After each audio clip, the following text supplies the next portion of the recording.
Magandang hapon po sa inyo. At ang ating follow-up po sa ngayon, habang tinitingnan ko ang relo na binigay sa akin ni Percy Lapid, ay alas 2:59, mag-alas 3. Ang bubumbahin natin sa mga follow-up po sa bomba ni Saldico. Kanina, na-vlog ko na nagsalita na si Saldico, tinuro na si BBM ang pinakautak ng lahat. So, dapat i-impeach na talaga si BBM to. Sigurado pag-usapan ito ng mga leader ng Iglesia ni Cristo din at mga kaming mga hindi iglesia pero sasali rin kami sa Luneta. Sa Luneta na lang tayo pupunta, no? Ang mga hindi DDS pupunta sa Luneta. Yung mga DDS dito sila, marami sila sa People Power Movement. This is no longer a DDS issue or a kakamping. Ang issue na sa ngayon tanggalin si BBM. Ngayon mga anti-DDS, ang issue nila ayaw na tanggalin si BBM dahil um, delikado ang buhay kung si Sara presidente. I don't think so. Mas delikadong buhay kung andyan si BBM.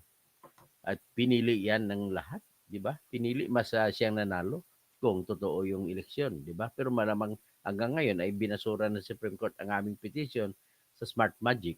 Eh, wala tayong magagawa. Let us wait for 2028. Pero in the meantime, mas maganda pa na si Sara muna dyan.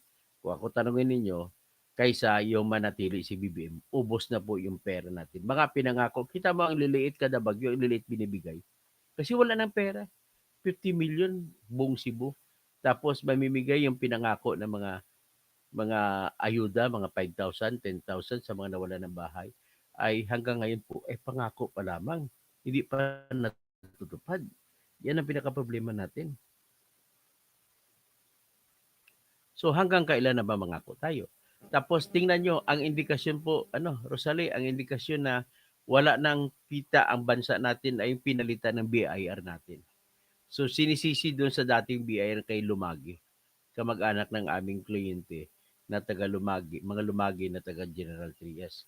Tinanggal na si Mr. Lumagi, pinalitan siya ng bago. O kung sino man yan bago, bakit?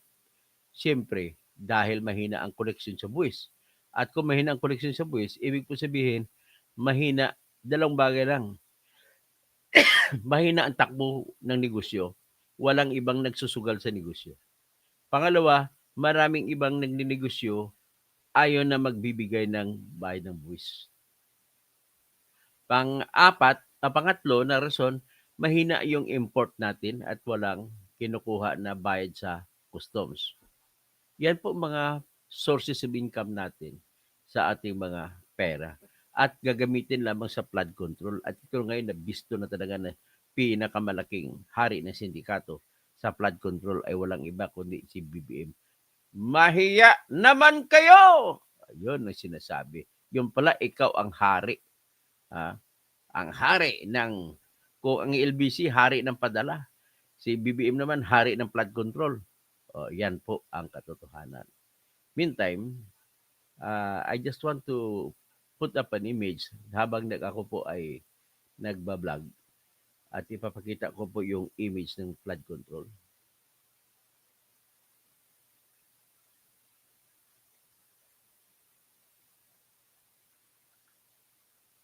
Ito.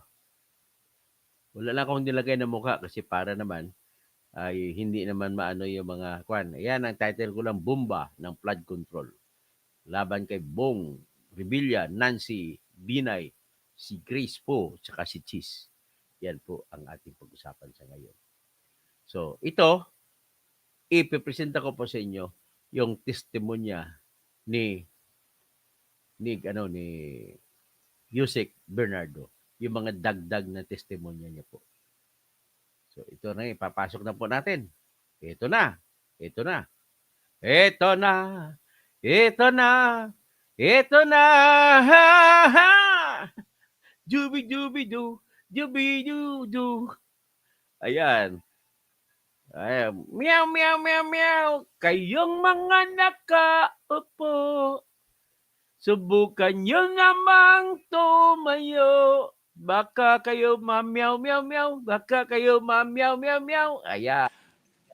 We will recognize again the members of the committee in the order of their arrival. Ano? And the first to arrive, Wala na muna yung rival. he has submitted his supplemental affidavit to the Department of Justice, and we want to hear, for the record, his sinumpang salaysay as submitted or supplemental affidavit. This is supplemental to the September 25 affidavit that he submitted likewise to the Department of Justice, which he also testified before this committee. So, Yan na, ang isasabit niya pandagdag na sinumpang salaysay ni Yusek Roberto Bernardo. Ang tanong ko lang, bakit installment? Dapat ibuhos na lahat. Tapos may second affidavit, supplemental affidavit pa yun para kasi Rosalia. Undersecretary Bernardo, you're recognized. Good morning, Mr. Chair and the honorable members of the Ribbon Committee. Mr. Chair, may I be allowed to read an opening statement? Go ahead. How many minutes? 3 minutes lang po. Go ahead. Go ahead. Okay. Salamat po. Dear Senator Lacson and honorable members of the Blue Ribbon Committee, again, I am Roberto R. Bernardo, formerly an Undersecretary for Operations of the Department of Public Works and Highways.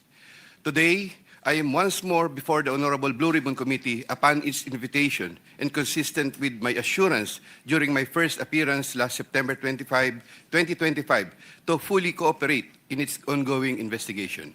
I am here not only out of respect for the invitation of the Honorable Committee, more importantly, I am compelled to come clean because of my fear of God Almighty and my ardent desire for my countrymen to give me a chance to atone for what I have done and failed to do, for which I offer no excuse or justification. Nung ako'y nabanggit sa mga irregularidad na ito, ang una kong naisip ay manahimik tungkol sa nalalaman ko. Haharapin ko na lang ang mga asunto na isasampa sa akin. Ako ay aasa na lamang sa pamamagitan ng aking pananahimik ay makakakuha ako ng proteksyon mula sa makapangyarihan sa politika at maimpluwensyang mga personalidad na silang may pakana o kaya nagbigay daan sa mga irregularidad na ito.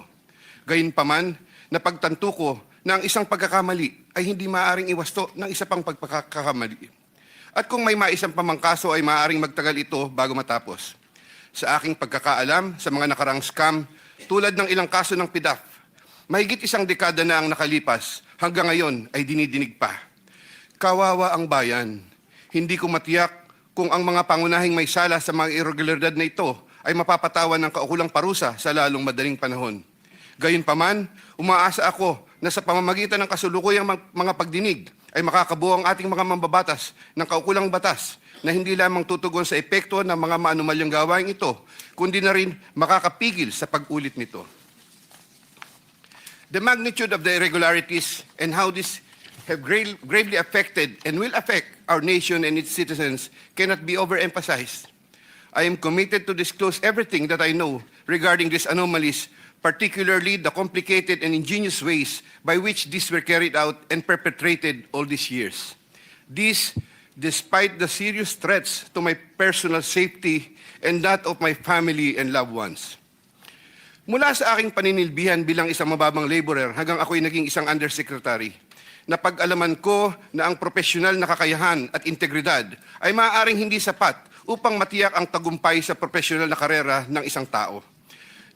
Nakapaloob sa isang tiwaling sistema kung saan ang isang tao ay pinangakuan ng biyaya o kaya'y pinipilit na lumahok sa mga irregularidad. Ang takot sa maaaring masamang mangyari bunga ng hindi pagsunod o pagnanais na rin sa personal na pakinabang o kaya'y kombinasyon ng dalawang ito ay sumisira sa moral na direksyon ng isang tao. Lalo na kung ang mga dapat na may pangunahing kakayanan na humadlang sa masamang gawain ay siya ring may pakana nito at nagbibigay daan dito. Naniniwala ako na hindi lamang ako ang nakaranas sa sitwasyong ito. Nakikiusap ako sa mga nasa ganitong kalalagayan na magtiwala sa kinauukulan at lumantad na at makipagtulungan sa kasalukuyang investigasyon. In connection with my application for coverage as a state witness under Republic Act No. 6981, I have earlier submitted to the Department of Justice a second supplemental affidavit further clarifying my previous disclosures on the government flood control and other infrastructure projects subject of the present proceedings.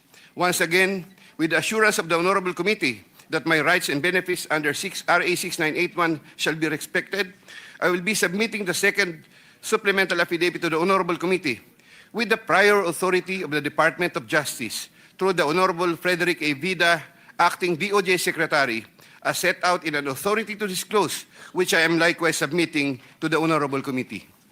Thank you po. Ayan. Proceed with your statement.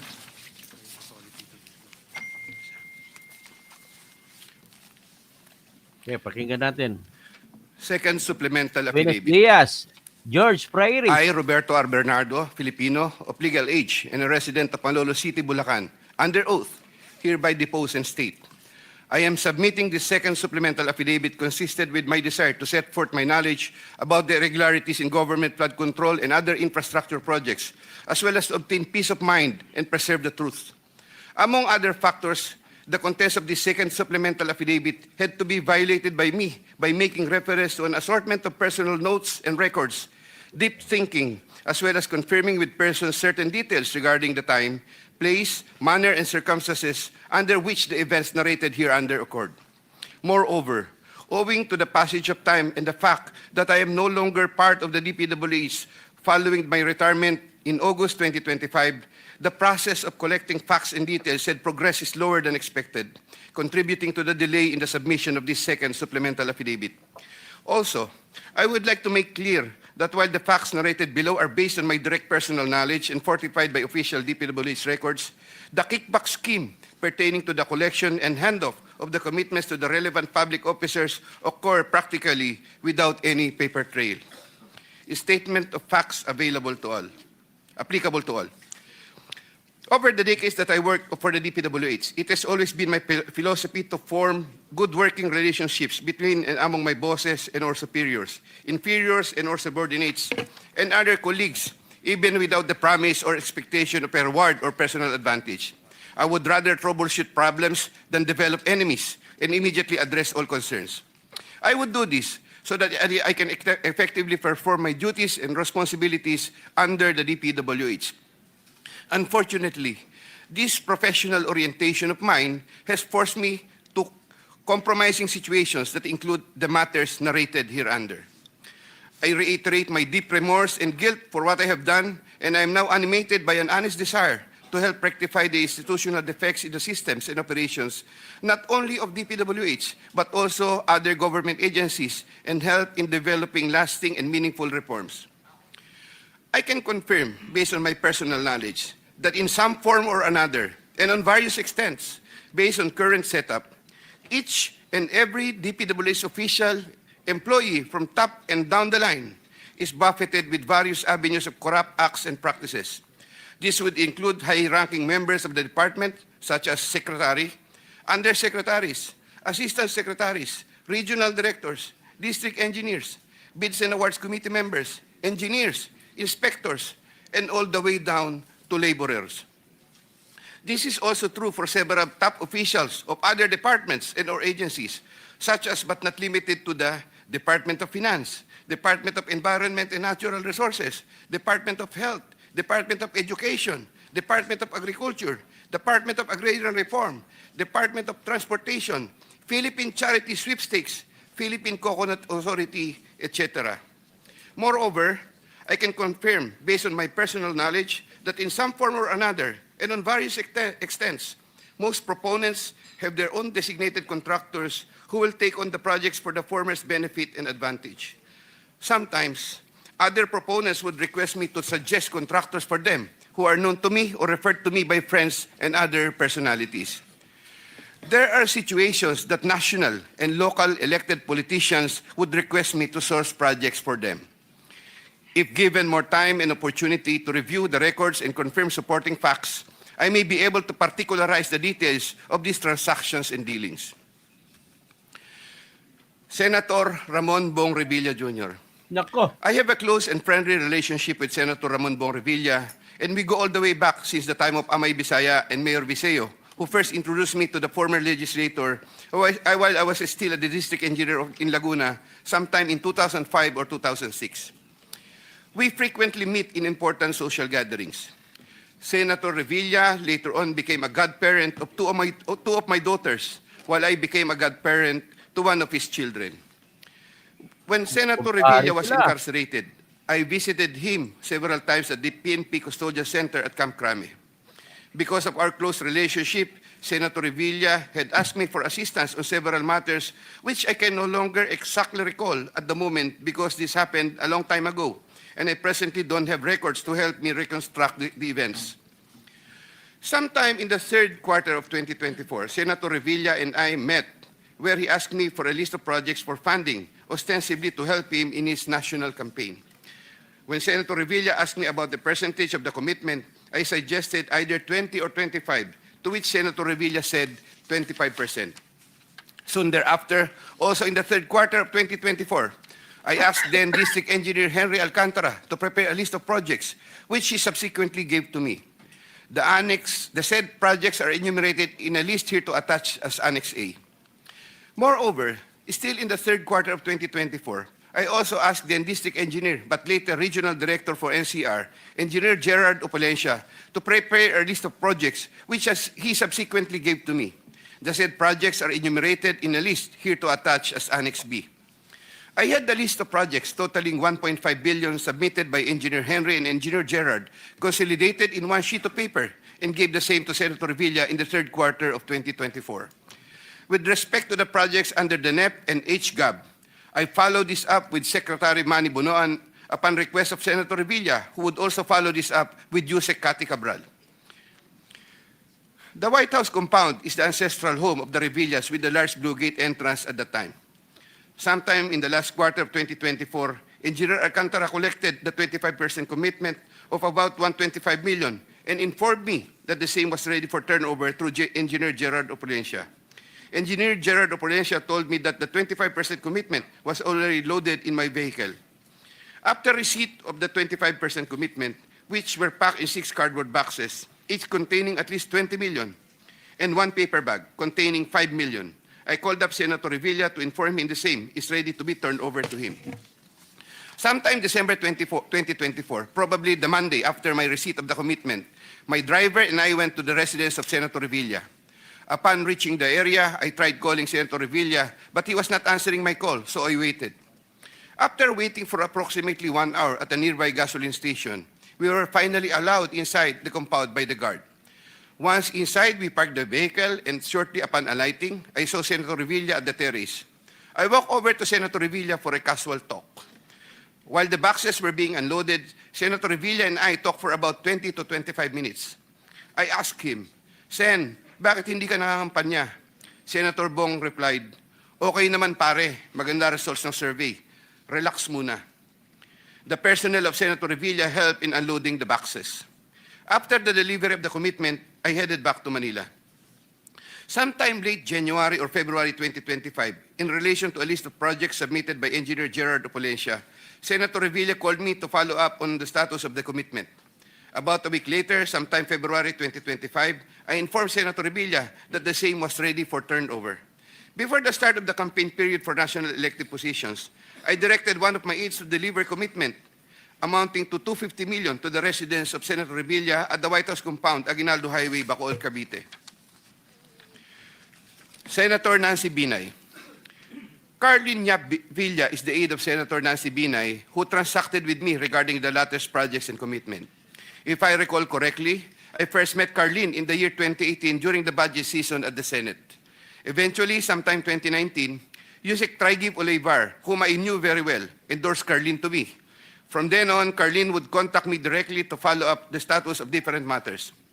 Sometime fourth quarter in 2022, Carlin, claiming to act on behalf of Senator Binay, asked my help for the transfer of an assistant district engineer in Mindanao to another district, a request which I endorsed to Sec. Bunoan.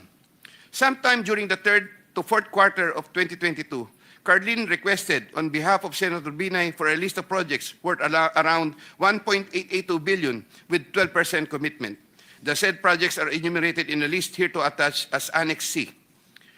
I got 3% of 1.882 billion. I prepared a list of projects within my area of jurisdiction with the help of DPW's officials, but could not recall at this time exactly who among them gave me the list. But I can recall that it was Engineer Manny Bulusan who coordinated the collection of the commitment. Eventually, during the first quarter of 2023, the commitment was delivered to Carlin for Senator Binay in several tranches in Makati and Quezon City. But I could not recall at this time the details of the deliveries, but I undertake to submit additional information thereon. Sometime last quarter of 2023, Carlin again asked for Senator Binay a list of projects for inclusion and funding under the 2024 GAA, which I provided with the help of Engineer Gerard Apulesio and Engineer Henry Alcantara. The total list of projects initially amounted to 2.5 billion, but which was reduced to 1.672 billion. The said projects are enumerated in the list here to attach as Annex D. Apparently, some individual or group offered Senator Binay a higher amount of commitment of 15% instead of the previous 12%, with the promise that the commitment would be released much earlier. Yusek Trigiv learned about the plan to transact with this individual or group, and I was informed by Yusek Trigiv that he confronted Carlin and said to her, "Bakit nyo binabawasan ng kay Robert? Siya din naman ang nilalapitan ng mga yan pagka nagkakaproblema." However, sometime later part of December 2023, Carlin called me and requested for a 50 million advance for Senator Binay's shoes for the holiday season because the individual or group was unable to deliver on their promise, and which I then helped to fix. Thereafter, Carlin told me that Senator Binay was expecting an increase in the commitment from 12 to 15%, which I agreed to fulfill. I did not get any percentages from the aforementioned projects worth 1.672 billion, but I was reimbursed the 50 million which I earlier advanced. I was nurturing goodwill with Senator Binay by fulfilling the commitment. Sometime 2024, Carlin requested me to relate to Sec Bunoan Senator Binay's request for some allocation under the NEP, which I did. Sec Bunoan allocated 500 million for Senator Binay under the NEP for 2025, which I relayed to Carlin. Carlin told me to prepare a list of projects for the 500 million allocation. I then asked a list of projects from Engineer Henry and Engineer Gerard worth 500 million, which I then submitted in person with Sec Bunoan, who then told me he will instruct Yusek Cabral to include the same in the NEP. The list of projects was included in the NEP for 2025. The said projects are enumerated in a list here to attach as Annex E. Likewise, sometime in the last quarter of 2024, Carlin for Senator Binay asked for a list of projects to be included in the 2025 GAA. I then directed Engineer Henry and Engineer Gerard Apulesio to prepare a consolidated list of projects. I submitted a list of projects totaling 3 billion to Carlin, but only approximately 2.6 billion was included. The said projects are enumerated in a list here to attach as Annex F. After these projects appeared in the GAA, Engineer Bulusan, Engineer Apulesio, and myself collected, raised, and prepared the 15% commitment, which was all turned over to me. There were difficulties in collecting the commitment as there were contractors, congressmen who did not give amount considering the issue of for later release projects totaling approximately 80 million more or less, which I had to advance. Despite this total commitment collected and raised for Senator Binay was 15% of 1.2 billion or around 468 million more or less. I earlier mentioned that the 37 million more or less was delivered at Horseshoe Village, Quezon City, which refers to the amount collected by Engineer Henry Alcantara. But upon full recollection, there were two deliveries. The first delivery amounted to 340 million at a house in Horseshoe Village, Quezon City, and the second delivery amounted to at least 200 million at another house, but also in Horseshoe Village, Quezon City. After the second delivery, Carlin told me, "Kinuha na ni Sir, salamat raw. Hindi ka raw kakalimutan sa Makati." The Sir refers to the husband of Senator Binay. I did not get any percentages from the projects worth 3,120 million for NEP and GAA for Senator Binay. Senator CHIZ Escudero and Maynard Ngu. I met Maynard Ngu at the Manila City Hall during the term of Mayor Erap, and while I was the city engineer of Manila sometime in 2013. Maynard Ngu is a familiar figure in the social political circles, as he would be handling substantial donations to politicians during election season, including the distribution of mobile phones. During the 2022 national elections, Maynard Ngu approached me and asked for help in raising campaign funds. I and other DPWH officials assisted Maynard Ngu in raising campaign funds. These frequent interactions with Maynard Ngu at the court helped me in building our mutual trust with each other, especially in favor of Senator Escudero, whose interest Maynard Ngu was actively promoting. Maynard Ngu was appointed special envoy to China for trade, investments, and tourism in 2023. When Senator CHIZ Escudero became Senate President in 2024, Maynard Ngu approached me and asked for a list of projects for Senator CHIZ Escudero. Thereafter, sometime November 2024, I asked Engineer Opulencia to prepare a list of projects for Senator CHIZ Escudero following my conversation with Maynard Ngu. Thereafter, Engineer Opulencia submitted to me a list of projects for funding. The said projects are enumerated in a list here to attach as Annex G. For the projects located in Valenzuela, Engineer Opulencia, through District Engineer Ruel Umali, collected the money for the commitment for Senator CHIZ Escudero. He delivered the commitment at Diamond Hotel. We saw each other at the Diamond Hotel, and Engineer Opulencia told me, nasa inyo na po, boss. When I asked my driver to confirm, the driver told me, nasa akin na po, okay na po. For the projects located in Marinduque, Engineer Opulencia, through Regional Director Ryan Altea, collected the commitment for Senator CHIZ Escudero. He delivered to me the commitment at Diamond Hotel. Engineer Opulencia called me and said, may papadala ako sa inyo ngayon. Sa iyo ngayon, dadali na lang po sa Diamond. Later, the driver told me, nasa akin na po, okay na po.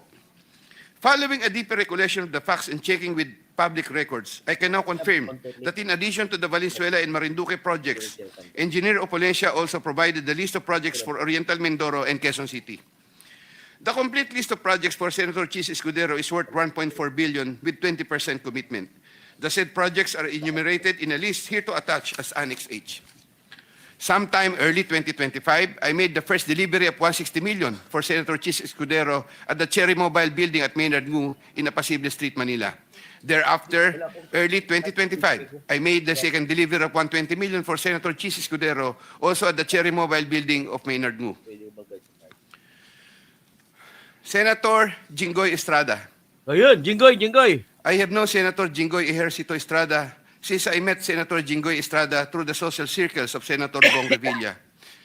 We usually had encounters during social gatherings of people in the movie industry. We developed a close relationship. Sometime in 2010, when I was Assistant Regional Director of DPW's Region 4A, Senator Jinggoy was backing me to become a Regional Director. When I failed to become a Regional Director, I applied for the position of City Engineer, and Senator Jinggoy was one of those who recommended me. When he was incarcerated, I would visit him, but sometimes together with then City Mayor Joseph Erap Estrada.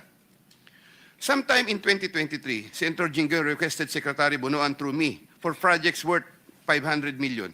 Secretary Bonoan agreed to give 450 million for the DPW's NCR building, which Yuse Cabral included in the NEP for 2024, with an 18% commitment for Senator Jinggoy.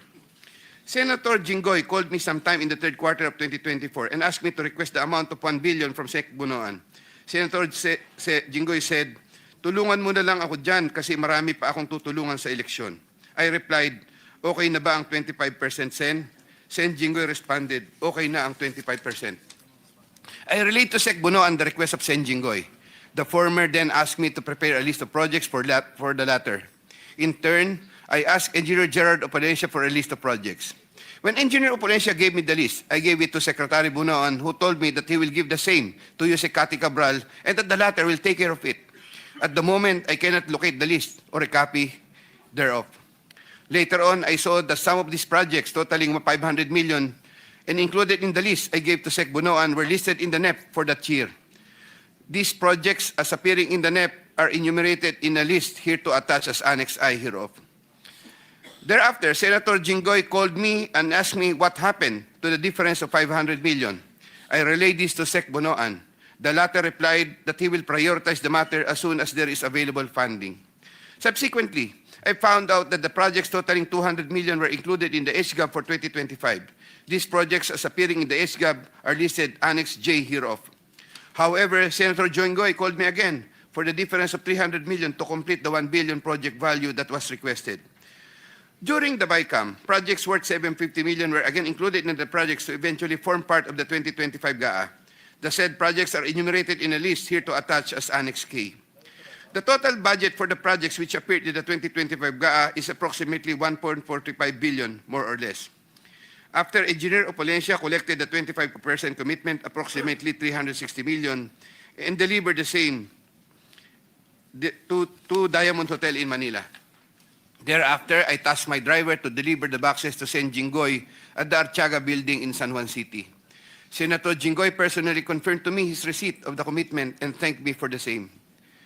During the 2024 budget hearing for 2025 GAA, Engineer Alcantara informed me that Senator Jinggoy gave him funding amounting to 355 million for Bulacan First DEO Huh. and 500 million from other districts in Bulacan and requested that he, Engineer Alcantara, prepare lists of projects. The said projects are enumerated in a list here to attach as annexes L and L-1 respectively. Later on, sometime in the first quarter of 2025, Senator Jinggoy asked me to get the 25% commitment for the aforesaid list of projects from Engineer Alcantara. Engineer Alcantara then delivered to me the 25% commitment, approximately 213 million, which I delivered to Senator Jinggoy at the Artiaga building in San Juan City. Address na, kuha-kuha pa. Senator Grace Poe. Sometime third quarter of 2024, Grace po. J.Y. De La Rosa, a staff of Senator Grace Poe, requested Sec Bunoan through me Hira mo yung if Senator Grace Poe can be accommodated in the DPW's NEP. Sec Bunoan told me there is a 500 million for Senator Grace Poe and instructed me to ask the Senator for a list of projects. 500 million. J.Y. De La Rosa told me to coordinate the matter with Mrs. Patron, a contractor. Mrs. Patron told me to prepare the list. Upon my instructions, Engineer Gerard Apollesia submitted a consolidated list of the following projects, 1 in Laguna and 3 in NCR. These projects are indicated in the list here to attach as Annex M. Thereafter, the list of projects was included in the NEP by Sec Bunoan through Yusek Kati Cabral. Later on, the said projects appeared in the GAA for 2025.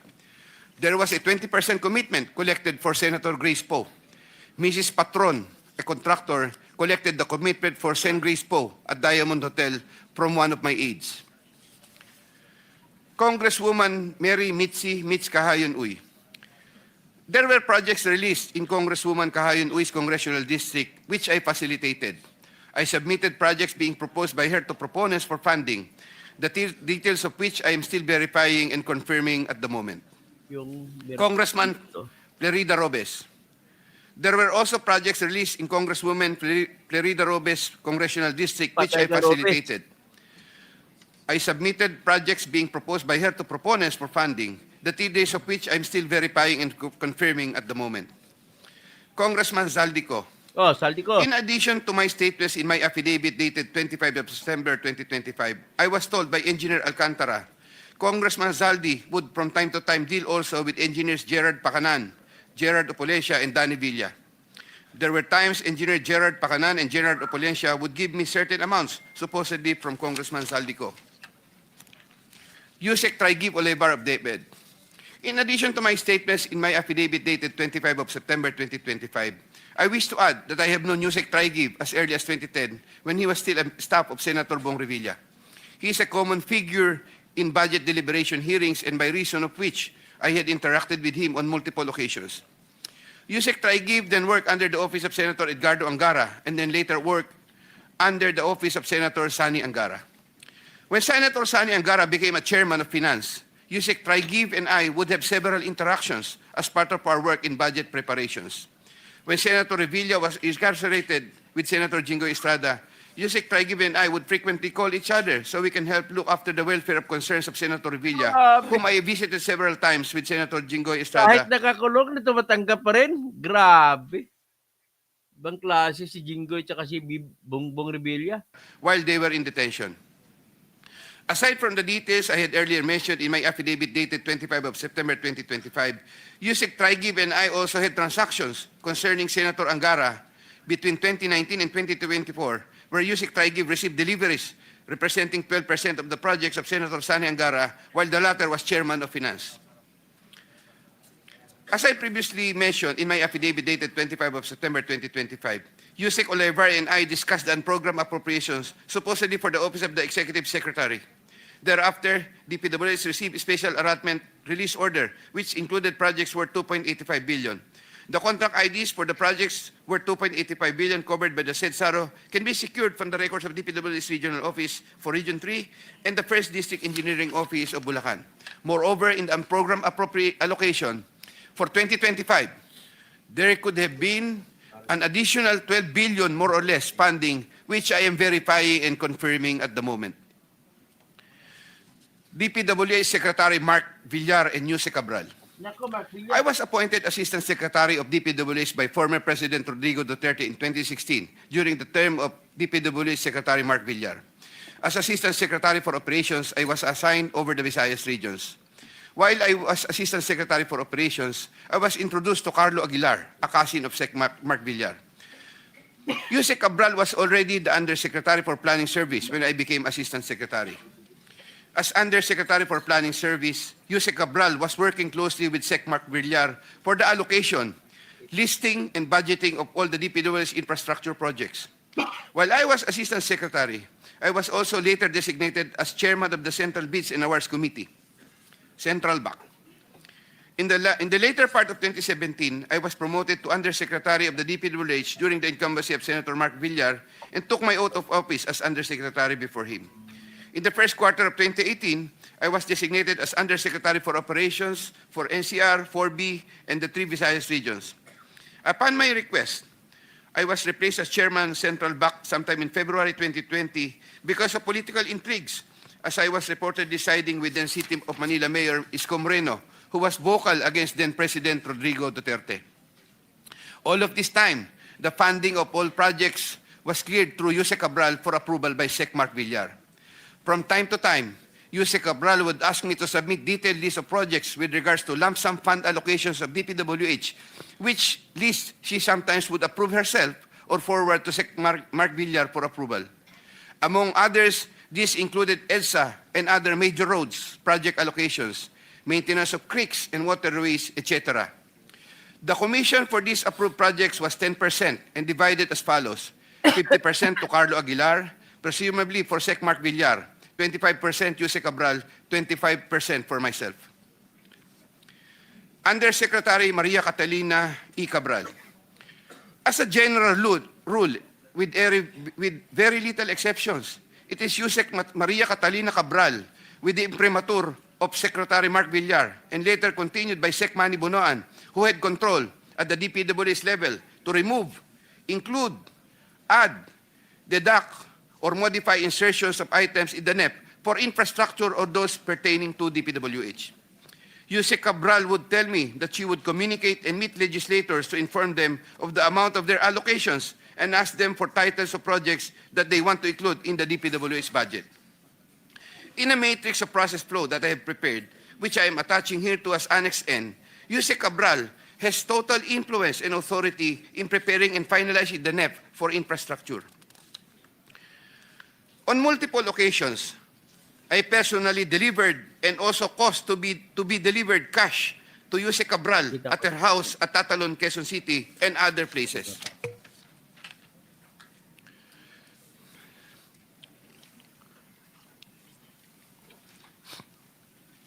DPWH Secretary Manuel Bonoan. DPWH Secretary Manuel Bonoan is a long-time DPWH official who has held top positions through different administrations.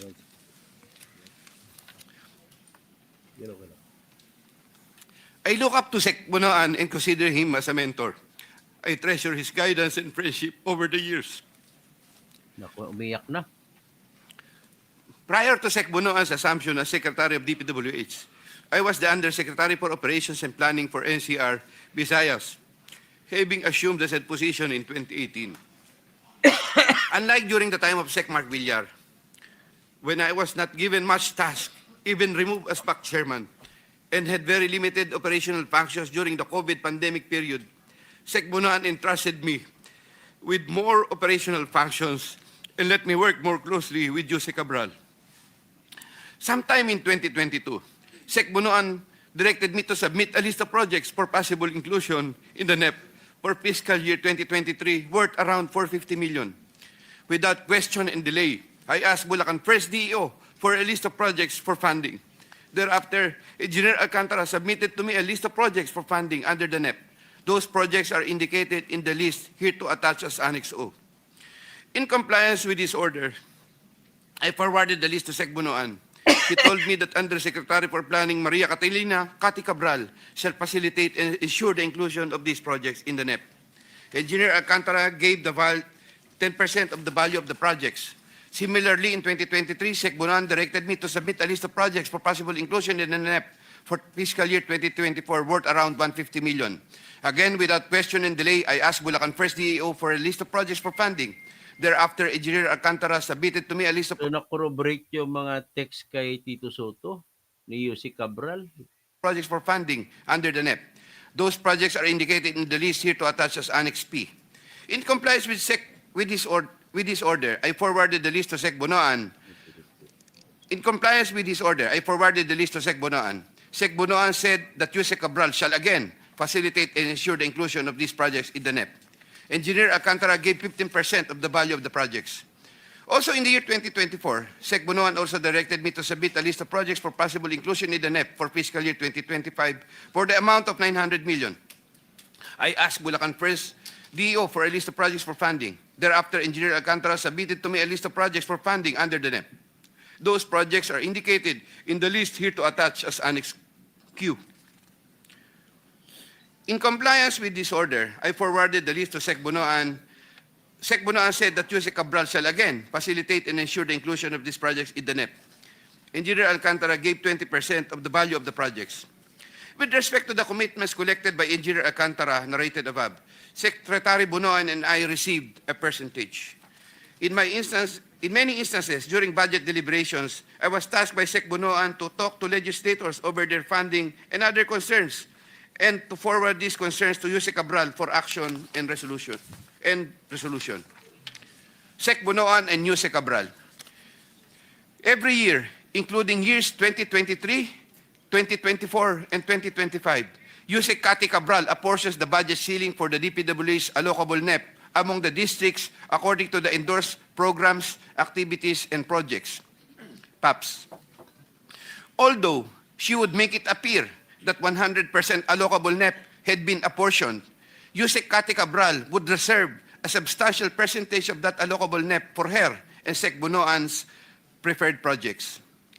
Sec Manny Bonoan would from time to time ask me to take charge of part of his own reserve allocations. The value of the projects that I handled for Sec Bonoan was at least 5 billion per annum for the years 2023, 2024, and 2025, with an average of 15% commitment. Of this 15% average commitment, Sec Bonoan, 75% usually would give, of this 15% average commitment, Sec Bonoan, 75%, usually would give me 25% of the commitment, with the rest of the commitment shared between him and Yusek Kati Cabral. Yusek Kati Cabral herself took charge of her own reserve allocations. Once again, I humbly reserve the right to submit another supplementary affidavit if warranted in the premises. I attest to the truth of the foregoing statements based on my personal knowledge and authentic records. Mr. Chair, thank you. Thank you. The Vice Chairman, Senator Erwin Tubio. Okay, so let us follow the questionings at kung paano sasagot. So at least daw klaro, naipresenta ko na po kanina si Saldico na tinuturo si BBM ang utak. So ngayon, pinipresenta ko si Yusek Roberto Bernardo at na-corroborate ang halos lahat na narinig na natin. So sa Saldico, pinangalanan niya na po si BBM ang mastermind. Patuloy tayo makinig sa kung ano sasabihin dito. Mga tanong ng senador at mga sagot ni Yusek Roberto Bernardo. You may reclaim your time. Thank you, Mr. Chair. Okay. Yun, si Congressman Eric Sylvester Tolpo. Tatanong. Aside from the tables attached as annexes, may iba ka pa bang ebidensya na magpapatunay po sa inyong sinumpaang salaysay? Ayun. Bakit ganun ang tanong? Kasi sa totoo lang, Mr. Erwin Tolpo, nais mong protektahan si Romualdez at saka si BBM. Mr. Chair, I would of course, I may submit additional documents po pagka po na retrieve from the records. Meron po. May records. All right. Mr. Chair, babalikan ko po si Engineer Bernardo. Ang tanong ko lamang po at tanong ng mga kababayan natin, napapansin po kasi nila na isa-isa ng mga opisyal, dating opisyal sa DPWH, maging ang ilang mambabatas, ay tumatakbo po sa ibang bansa. How do we stop this flight, Mr. Chair? Kasi baka darating po ang araw, wala na po tayong maimbestigahan, wala na po mapapanagot dahil lahat po sila ay nasa ibayong dagat na. Pupunta rin si Romualdez na boss mo sa ibang ibayong dagat. Paano po yun, Mr. Chair? Do we have any plans? Do we have any actions para... I know, Mr. Chair, hindi natin pwedeng pigilan po yan dahil yan po ay karapatan naman nila. Pero dahil may investigasyon po nangyayari, ito po yung accountability, Mr. Chair. You may address your question to the DOJ representative. I think the Prosecutor General, Richard Padulyon, is here. Kindly Thank you, respond. Mr. Chair. Yes. Good morning, Mr. Chair. I believe that while we want all of these personalities who are involved or mentioned in the investigations to just stay in the country during the course of the investigations, we cannot at this time, Mr. Chair, prevent them from traveling because what we can only issue as far as the Department of Justice is a lookout bulletin. A lookout bulletin operates only to check on the records of the passenger who would want to leave. Hindi mo pwedeng pigilan. Kagaya ka Manny Bunuan, umalis na, lookout bulletin lang.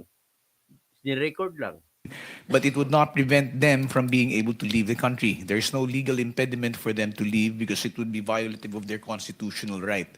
However, if I may be bold enough to suggest, Mr. Chair, in answer to the question of the good senator, yes, there are investigations which are being undertaken at this time. And while I understand that cancellation of passports can only be done if, for example, there are cases which are already filed, and this can only be done through the courts.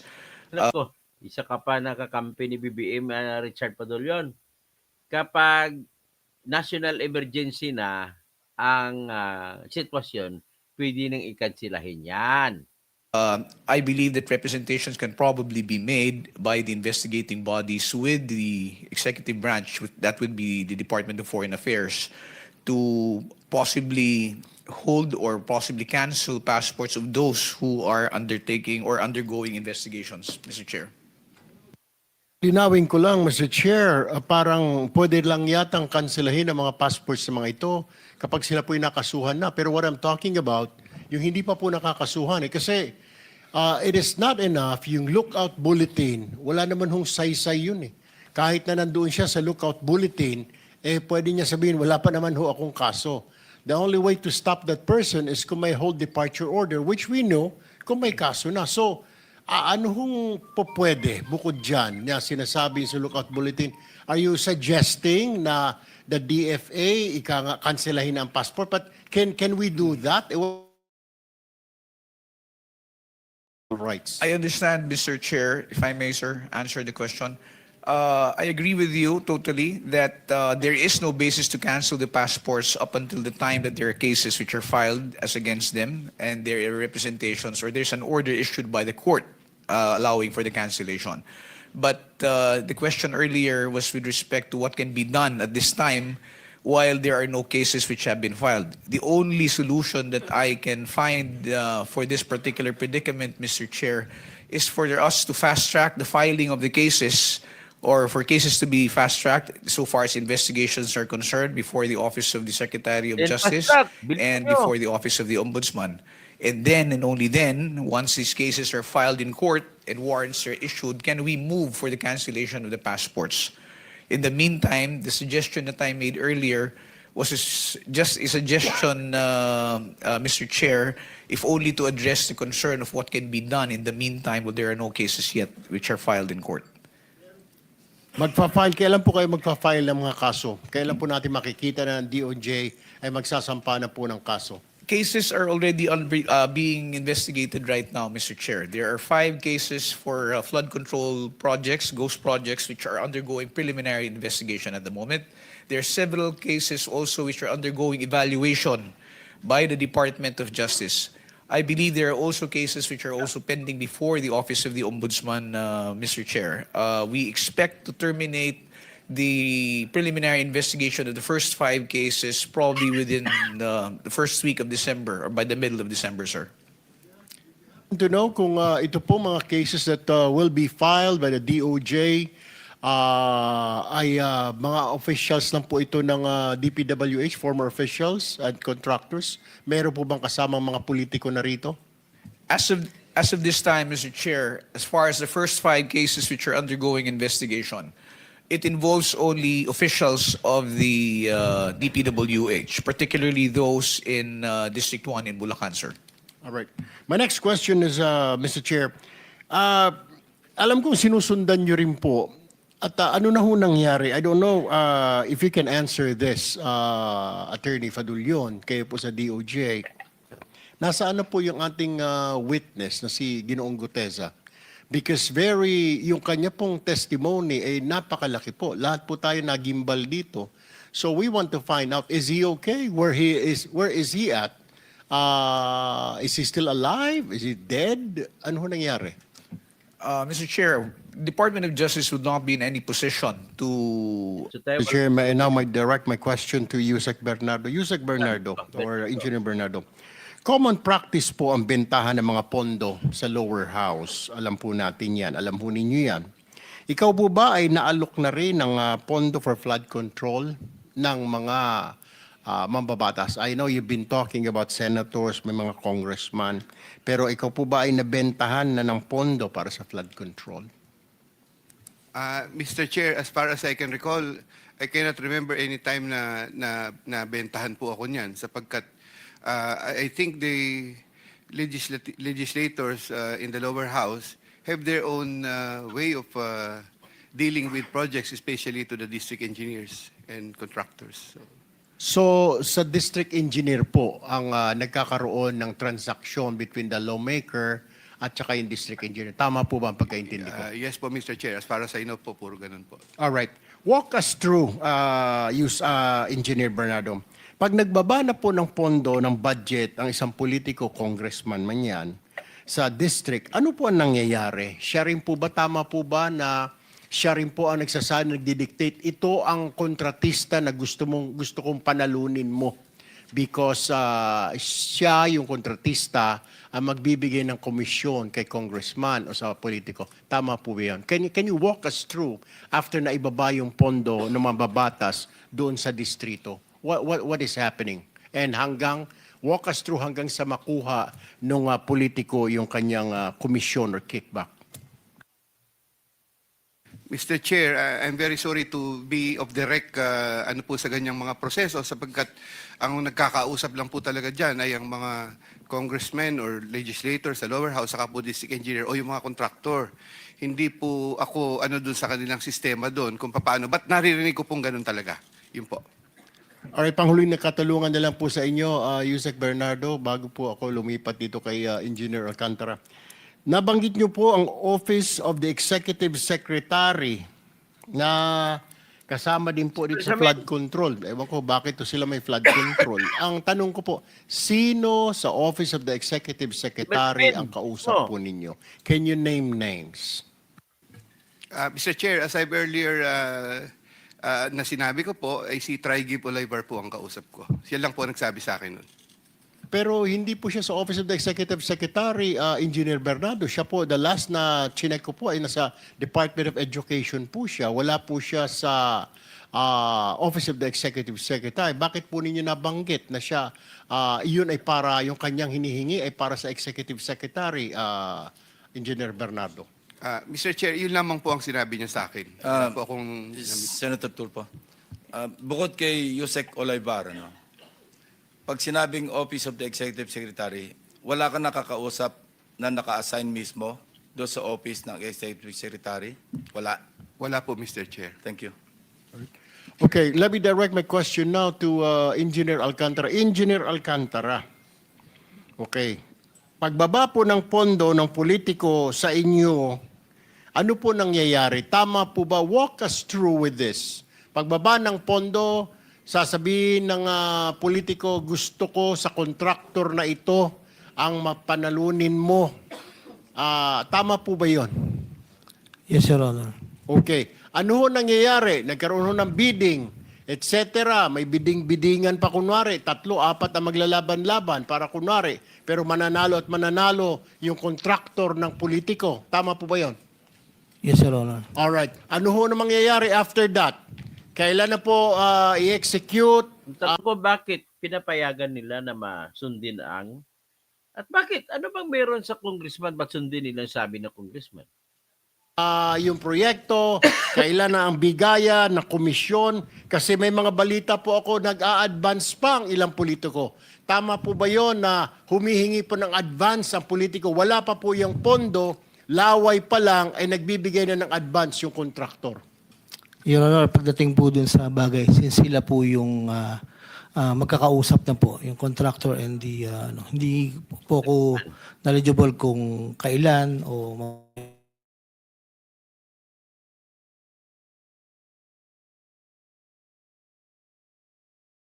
Kung i-execute niya yung proyekto.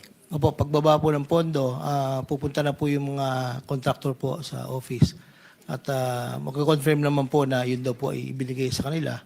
So makipag-usap naman po sila doon sa coordinator for the procedure of the bidding. And then ibibid po, i-implement, doon po nangyayari. Pero yung bigayan po nung obligasyon, since sa amin po ang nagpapamigay po talaga, hindi naman po kami. Pagka-congressional allocation po, Your Honor. Tinatawagan mo ba yung politiko pag sinabi niyang ito yung contractor ko, DE Alcantara o Engineer Alcantara, ito ang panalunin mo? How would you know na yun talaga ang contractor ni congressman o ni senador? Sino? Paano? Nagbibigay lang po ng listahan po doon sa binibigay ko lang po sa chief of staff ko. Ito yung designated na gusto nila. Ilan po yun. Okay. Tama rin po ba na para kunwari mayroon ka talagang bidding, masunod lang, para hindi masilip ng COA, kailangan may sumali na 3 at 4 pa na contractor. Pero knowing in advance, kailangan manalo na yung contractor ng politiko na yon. Yes, Sir Honor. Yung mga contractor po na designated, they're the one who will talk to the coordinator po ng mga contractors po, Your Honor. So, yung bidding po na nagaganap ay bidding-biddingan na lang kung tawagin. Most probably, Your Honor. All right. Okay. Another question po sa kay... With the permission of Senator Go ahead. Kiko, and just on that point, Senator Kiko, should sa recognize. page 18 kasi nung affidavit ni Ginoong Bernardo, nakalagay dito, number 141. In compliance with his order, I forwarded the list to Sec Bonoan. He told me that Undersecretary for Planning shall facilitate and ensure the inclusion of these projects in the NEP. So sinama pa lamang sa NEP, tapos 142, Engineer Alcantara gave 10% of the value of the project. Ibig sabihin, wala pa yung proyekto sa baba. Nasa NEP pa lang, may 10% na. Normally, ganun po, Your Honor, after the listing of the NEP, Saan galing yung pera? sa mga contractor po na gustong mag-take ng risk po. Yan ang ibig kong sabihin kanina, di ba? May advance na. Kaya yung sinasabi mo na wala kang alam, hindi mo alam, sila nag-uusap, doon pa lang, tama si Senator Pangilinan, may advance na. Sama dito sa statement na binigay na affidavit ni Engineer Bernardo, may advance. Your Honor, i-depress ko lang po if you may. Yung pong binabanggit po ni Senator Pangilinan, yun po yung mga special fund po, hindi po yun yung allocable ng congressman, Your Honor. Doon po sa allocable ng congressman, wala pong ganon. Yun lang pong mga special funds na coming from whether, hindi ko po alam kung whether kay Secretary or kay Yusek Cabral or sa House man po, kung saan po. Dalawa po kasi yan, sir, isang allocable po. Yun po yung fixed allocable na naka-allocate po sa district representative. Yun po yung sinasabi ko, sir, na wala pong advance, wala po kaming knowledge. So, yung mga special release po, special request po sa department na bumababa rin po sa NEP, that is not part of the allocable of the district representative. Yun po yung merong ganun po, Your Honor. All right, quickly na lang, okay, before I move to Yusek Bisnar ng DPWH. 3 beses ka nabanggit dito sa affidavit ni Engineer Bernardo. Sa line 19, line 21, line 24. Tama po ba ito? Itong sinasabi na third quarter 2024, I asked District Engineer Alcantara to prepare a list. Tapos sa line 21, 1.5 billion submitted by Engineer Alcantara. Tapos dito sa 24 Engineer Alcantara ulit, a 25% commission of about 125 million. Your Honor, sa pagkakatanda ko po, no, lahat po ng nire-request po sa akin ni boss, pinadadala ko naman po. Probably, baka po naman po magtugma doon sa listahan ko, Your Honor. All right, thank you. Let me move now, Mr. Chair, to Yusek Bisnar. Meron pong akong balita na natatanggap na merong ikang move na yung mga dokumento incriminating ranking officials, politiko,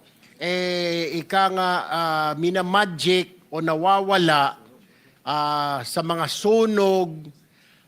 Tama po ba? Ano na ho nangyayari sa investigasyon na ito? Your Honor, if you're referring po dun sa nasunog sa Bureau of Research and Standards, na-confirm na po doon na wala pong project documents or bidding documents na naapektuhan. Okay, tama na muna yan. Oh. Hanggang doon lang tayo kay Bernardo. At least, sigurado na natin na very clear na nabigyan na ng buhay, nabigyan na ng laman ang mga binanggit ni Gutesa at saka dinugtungan pa ni Saldico.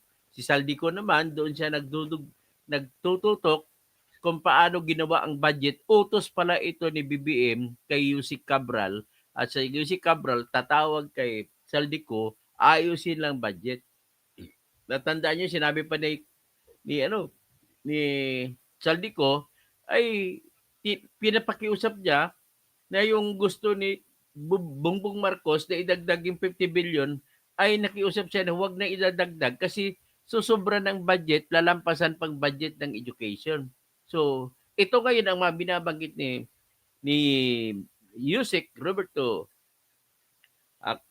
Bernardo, nagpapatunay na malawak po yung mga sakop ng kanyang diskarte ni Bongbong Marcos. Kasama niya pala all the while, dumidiskarte din sila ni Bong Revilla, si Nancy Binay, si Grace Po, saka si CHIZ. Kasi dapat lamang na magkaroon siya ng kutsabahan at pagbibigyan niya rin yung ibang mga senador at saka congressmen kasi po pag sila ay kumontra, hindi magkakaroon ng tinatawag na flood control project. At haharangan nila ni Bong, ni Nancy, tsaka ni Grace po, tsaka ni CHIZ. Ganun po yan. So, halos, konti na lang ang kailangan natin at pwede na natin makuha yung lahat ng ebidensya at makapag-secure na tayo ng conviction sa mga ito. So, magandang hapon po sa lahat. So, mag-shoutout na lang ako, no? Sige, hindi na muna siguro, 1 oras na eh. So, na lang, paki-share na lang, paki-like, at saka kailangan magdadami ang ating mga kasapi sa ating channel.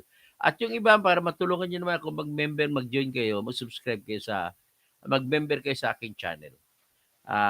Pagtulong sa akin at saka ilalagay ko lang doon yung mga ibang mga programa ko na hindi nakakwanyo, tanging member lamang makapanood. At saka kung may sobra kayo dyan, bigyan nyo naman ako ng tinatawag nyo na palipad galing sa YouTube at saka pwede rin sa Facebook. So magandang hapon po sa lahat at babalik po tayo.